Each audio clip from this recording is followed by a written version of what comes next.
Mas como estamos falando da Ponte Preta, vamos falar da Macaca aqui.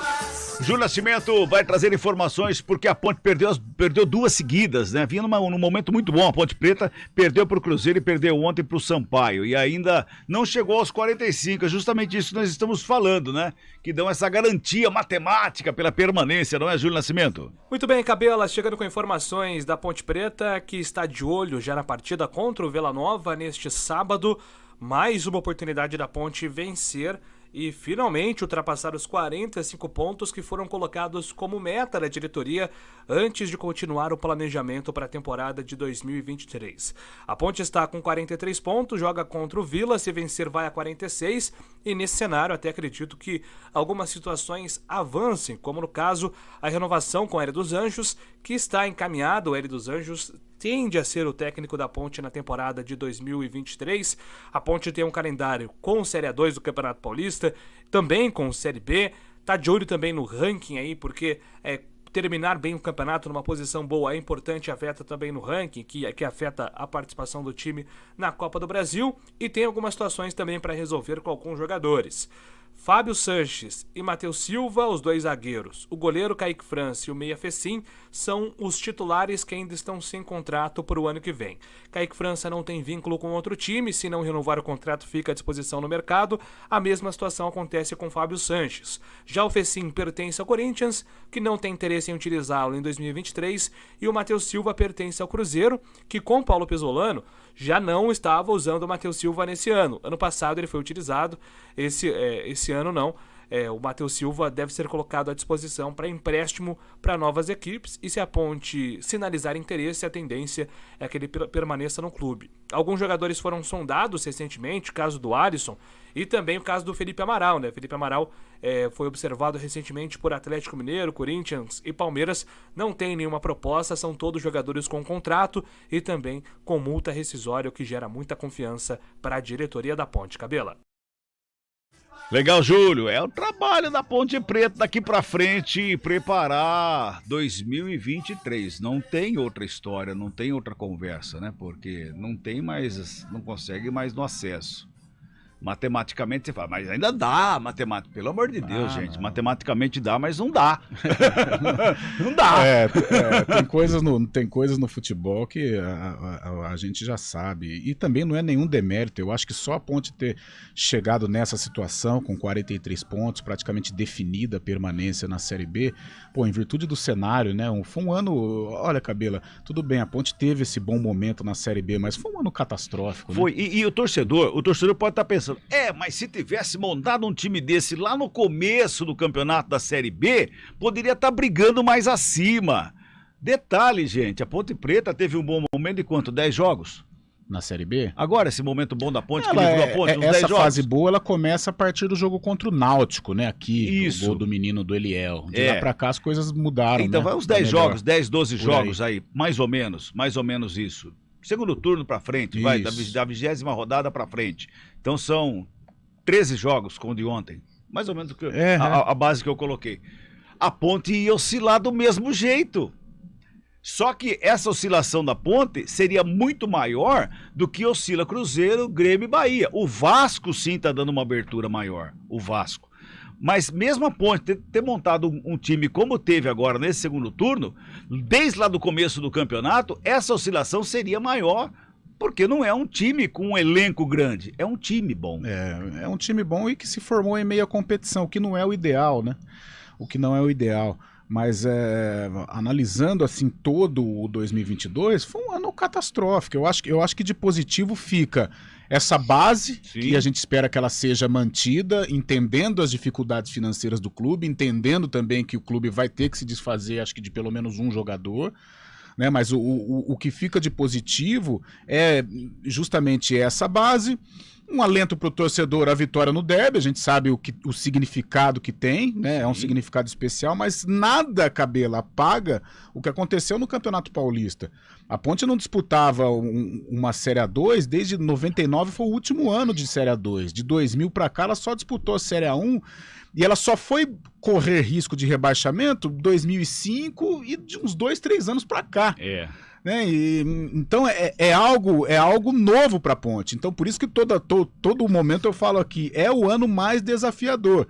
Então por isso que a gente espera que a Ponte mantenha a base desse time e, claro, com qualificações, já não só para fazer uma campanha de acesso na Série A2, mas também para montar um time competitivo para a Série B. Hoje falávamos de manhã, a Série B do ano que vem ela não vai contar com os gigantes, então pode ser um campeonato mais equilibrado.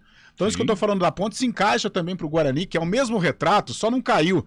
Mas todo ano é a mesma história, ou a cada 6 meses, sempre mudança de time, isso atrapalha, não tem sequência. Exatamente. Então a Ponte agora, com esse bom momento que ela vive na Série B, e com essa base que ela conseguiu montar, pode ser o início de um trabalho muito legal para 2023. Claro, ela vai perder 1 ou 2 jogadores, mas que ela tem aí o tato para ir buscar no mercado, de repente na base, porque a base mostrou que tem jogadores de qualidade, para não perder muito a essência e a estrutura desse time, porque aí dá para você fazer uma Série A2 competitiva e já pensando numa Série B de 2023. Então é o ano mais importante da vida da Ponte, assim, de 2000 para cá. É verdade, então aí a Ponte Preta tem que se ajeitar, né? Agora tem o jogo de sábado é contra o Vila Nova, né? E poderá ter esse esquema, ou melhor, o esquema que estava dando certo, que o Hélio dos Anjos mudou ontem, não é, Júlio? Cabela, a preparação da Ponte para enfrentar a equipe do Vila Nova no próximo sábado, com mudanças na equipe titular, a volta do Elvis ao time, né? Porque ele estava suspenso contra a equipe do Sampaio, inclusive o Elvis... A comissão técnica estava analisando poupar o jogador, coincidiu dele receber o 3º cartão amarelo, não participou desse jogo contra o Sampaio, então foi um período também para descanso do camisa 62, que deve voltar aí na vaga do Cássio Gabriel. Outra mudança deve ser também no sistema de jogo da Ponte. O esquema com 3 zagueiros deixou a Ponte Preta exposta. Aliás, o sistema defensivo da Ponte, né, Cabelo e Carlão, nos últimos jogos, bem abaixo. Tomou 4 gols do Cruzeiro, 2 gols da equipe do Sampaio, 6 gols sofridos em 2 jogos. É um número bem superior em relação à média da Ponte, que estava melhorando no segundo turno em relação à defesa. Então a volta do esquema com 3 zagueiros não funcionou, tanto que o Hélio depois precisou corrigir. E ainda tem a questão do Fecim, que está se recuperando de uma lesão muscular, e também do Igor Formiga, que deixou o jogo ontem... também machucado, será reavaliado nesta terça-feira para saber se é uma situação que preocupa. Se o Igor Formiga não estiver em condições para sábado, aí tem a opção do Bernardo, que entrou no jogo ontem, ou então do Norberto, que também voltou aos treinamentos e está à disposição. Norberto também pode ser uma opção aí para lateral direita da Ponte, caso o Igor Formiga não esteja apto para essa partida, viu, Cabela? Opções que tem o Hélio dos Anjos, que a Ponte Preta tem nas mãos ali para terminar essa Série B do Campeonato Brasileiro. É um jogo que tem que vencer, né, Carlão? É um jogo vencível, com certeza. Vila Nova também já vive uma situação de permanência, né?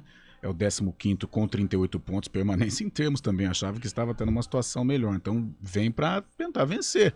Uma vitória do Vila também já meio que encaminha a permanência do time goiano. Mas a Ponte tem responsabilidade da partida, com 43 pontos, uma vitória já sacramenta, aí sim podendo pensar de uma maneira mais confortável na temporada que vem, mas um jogo vencível. E esse negócio de 3 zagueiros, a gente sempre falou aqui, né?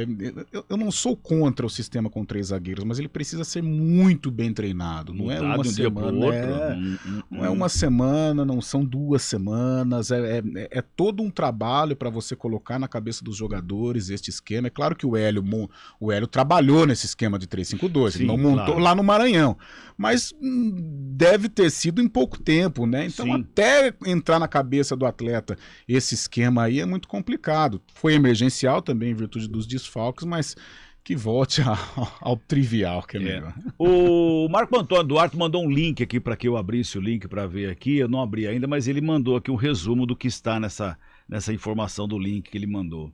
Eu vi na semana passada isso, saiu uma decisão judicial contra a Ponte Preta, que a Ponte Preta vai ter que pagar 2 milhões de reais para o Rio Grande, lá do Rio Grande do Sul. É a história do time mais velho do Brasil.